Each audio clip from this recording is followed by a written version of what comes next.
Hi అందరికీ. POLYCET ఎగ్జామ్కి గట్టిగా ప్రిపేర్ అవుతున్నారా?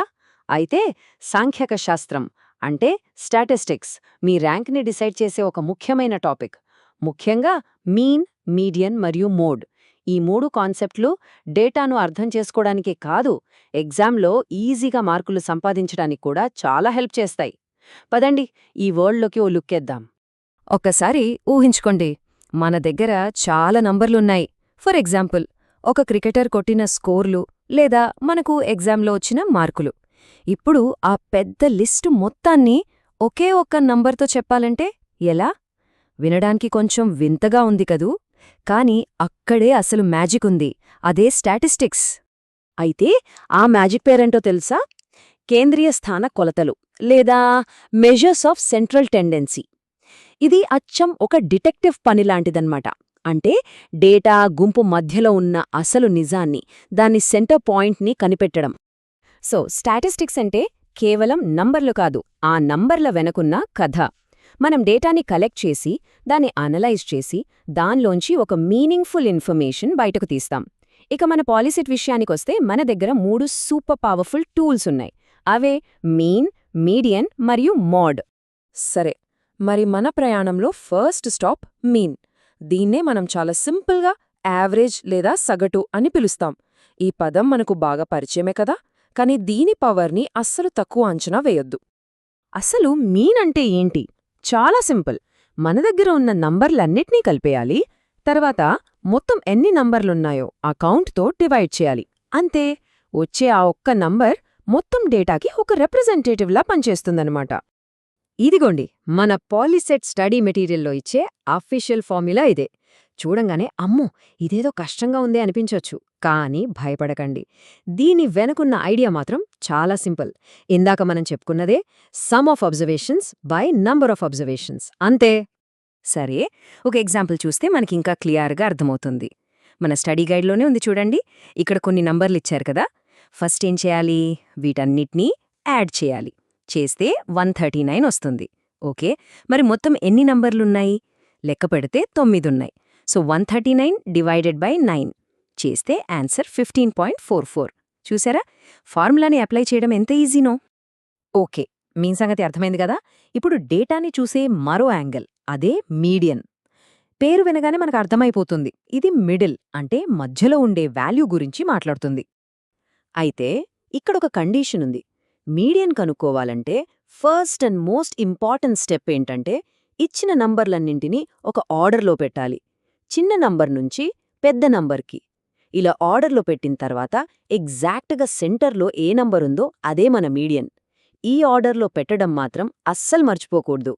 ఇది చాలా చాలా ముఖ్యం. అయితే ఇక్కడో చిన్న ట్విస్ట్ ఉంది. మనం తీసుకున్న డేటాలో ఉన్న నంబర్ల కౌంట్ బేసి సంఖ్య అంటే ఆడ్ నంబర్ అయితే ఒకలా, సరి సంఖ్య అంటే ఈవెన్ నంబర్ అయితే మరోలా చెయ్యాలి. ఈ చిన్న తేడాలు గమనించడం చాలా ఇంపార్టెంట్. ఇప్పుడు చూడండి, ఇక్కడ మొత్తం 10 నంబర్లున్నాయి. అంటే సరి సంఖ్య, ఈవెన్ నంబర్. ఇప్పుడు మధ్యలో ఒక్క నంబర్ ఉండదు కదా, 2 నంబర్లుంటాయి. ఈ ఎగ్జాంపుల్లో అవి 7, 8. ఇలాంటప్పుడు ఏం చేయాలంటే ఆ 2 మధ్య నంబర్లకి యావరేజ్ కనుక్కోవాలి. అంటే 7 + 8/2. అదే 7.5. ఇదే మన మీడియన్. సింపుల్. రైట్. ఇక మన లిస్ట్లో final and simplest hero mode. ఇది డేటాలో పాపులర్ ఎవరు, ట్రెండింగ్లో ఎవరున్నారని చెప్పేస్తుంది. ఈ మూడింటిలోకెల్లా మోడ్ చాలా ఈజీ. ఒక లిస్ట్లో ఏ నంబర్ అయితే ఎక్కువసార్లు రిపీట్ అవుతోందో అదే మోడ్. అంతే. కొన్నిసార్లు ఒకటి కన్నా ఎక్కువ మోడ్లు కూడా ఉండొచ్చు. లేదా ఒక్కోసారి అసలు ఏ నంబర్ రిపీట్ అవ్వకపోతే మోడ్ లేనట్టే. ఈ లిస్ట్ చూడండి ఒకసారి. ఏ నంబర్ ఎక్కువసార్లు కనిపిస్తోంది? ఒక్కసారి గమనిస్తే 7. అవును, 7 అనే నంబర్ 4 టైమ్స్ రిపీట్ అయింది. మిగతా ఏ నంబర్ కూడా అన్నిసార్లు రాలేదు. సో ఈ డేటాకి మోడ్ ఎంత? సింపుల్గా 7. ఇంతకంటే ఈజీ ఇంకేముంటుంది చెప్పండి? సరే, థీరీ అంతా బాగానే ఉంది. ఇప్పుడు అసలు విషయానికొద్దాం. మనం నేర్చుకున్న ఈ కాన్సెప్ట్స్ని ఉపయోగించి ఒక రియల్ పాలిసెట్ క్వశ్చన్ని ఎలా సాల్వ్ చేయాలో చూద్దామా? దీనివల్ల మనకు కాన్ఫిడెన్స్ వస్తుంది, ఎగ్జామ్లో క్వశ్చన్స్ ఎలా వస్తాయో కూడా ఒక ఐడియా వస్తుంది. ఇదిగోండి, ఇది మన స్టడీ గైడ్లో ఉన్న క్వశ్చనే. కొన్ని నంబర్స్ ఇచ్చి వీటి మీడియన్ ఎంత అని అడిగారు.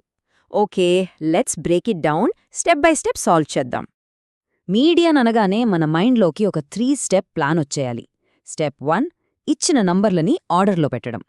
స్టెప్ 2 మొత్తం ఎన్ని నంబర్లున్నాయో కౌంట్ చేయడం. స్టెప్ 3 కరెక్ట్గా మిడిల్లో ఉన్న నంబర్ని పట్టుకోవడం. ఈ ప్లాన్ ఫాలో అయితే చాలు. రైట్, ప్లాన్ ప్రకారం వెళ్దాం. ఫస్ట్ ఆర్డర్లో పెడితే 14, 18, 20, 24, 24, 27, 32. ఓకే, స్టెప్ 1 అయిపోయింది. ఇప్పుడు కౌంట్ చేద్దాం. మొత్తం 7 నంబర్లున్నాయి. అంటే n=7. ఇది ఆడ్ నంబర్, బేసి సంఖ్య. సో మిడిల్ వాల్యూ కనుక్కోవడం చాలా ఈజీ. 7 + 1/2 అంటే 4th నంబరే మన ఆన్సర్. ఇప్పుడు మన ఆర్డర్ లిస్ట్లో 4th ప్లేస్లో ఏముందో చూద్దాం. 1, 2, 3, 4. 24 ఉంది. సో మన ఆన్సర్ 24. ఇది ఆప్షన్ ఏలో ఉంది. చూసారా ఎంత సింపులో? సరైన ప్రాసెస్ తెలిస్తే చాలు, ఆన్సర్ మన చేతుల్లో ఉంటుంది. ఓకే, మనం మీన్, మీడియన్, మోడ్ గురించి తెలుసుకున్నాం. ఒక ప్రాబ్లం కూడా సాల్వ్ చేశాం. ఇప్పుడు క్విక్గా ఈ మూడింటి మధ్య తేడా ఏంటో ఒక్కసారి చూసేద్దాం. అప్పుడు మనకు ఎలాంటి కన్ఫ్యూజన్ లేకుండా ఉంటుంది. ఈ టేబుల్ చూస్తే మనకొక క్లియర్ పిక్చర్ వస్తుంది. మీన్ అంటే యావరేజ్, అన్నింటినీ కలిపి డివైడ్ చేయడం. మీడియన్ అంటే మిడిల్ వాల్యూ, పొజిషన్కి ఇంపార్టెన్స్ ఇస్తుంది. ఇక మోడ్ అంటే మోస్ట్ పాపులర్, ఏది ఎక్కువసార్లొస్తే అది. ప్రతిదానికి దాని స్పెషాలిటీ దానికుందన్నమాట. అయితే ఇక్కడ మనం గుర్తుపెట్టుకోవాల్సిన ఒక కీ పాయింట్ ఉంది. అదేంటంటే దేన్ని ఎప్పుడు వాడాలి. అనుకుందాం, మన డేటాలో 1, 2 నంబర్లు చాలా పెద్దవిగానో లేదా చాలా చిన్నవిగానో ఉన్నాయనుకోండి. వాటిని అవుట్లయర్స్ అంటారు. ఇలాంటప్పుడు మీన్ వాల్యూ మొత్తం మారిపోతుంది. కానీ మీడియన్ మీద, మోడ్ మీద వీటి ప్రభావం అంతగా ఉండదు. ఇది చాలా చాలా ఇంపార్టెంట్ పాయింట్. సరే, ఈ టాపిక్ని ఒక చిన్న ప్రశ్నతో ముగిద్దాం. ఆలోచించండి, ఒక సిటీలో ఇళ్ల ధరల గురించి చెప్పాలనుకుంటున్నారు. అక్కడ కొన్ని మామూలు ఇళ్లతో పాటు కొన్ని కోట్లు విలువ చేసే పెద్ద పెద్ద భవనాలు కూడా ఉన్నాయి. అలాంటప్పుడు ఆ సిటీలో సగటు ఇంటి ధర చెప్పడానికి మీన్, మీడియన్, మోడ్లలో ఏది వాడితే కరెక్ట్ పిక్చర్ వస్తుంది? ఏది నిజంగా ఫేర్ యావరేజ్ అవుతుంది? దీని గురించి ఆలోచించండి. ఎందుకంటే మ్యాథ్స్ అంటే ఫార్ములాలు బట్టిపట్టడం కాదు, సరైన టూల్ని సరైన ప్రాబ్లంకి వాడటం.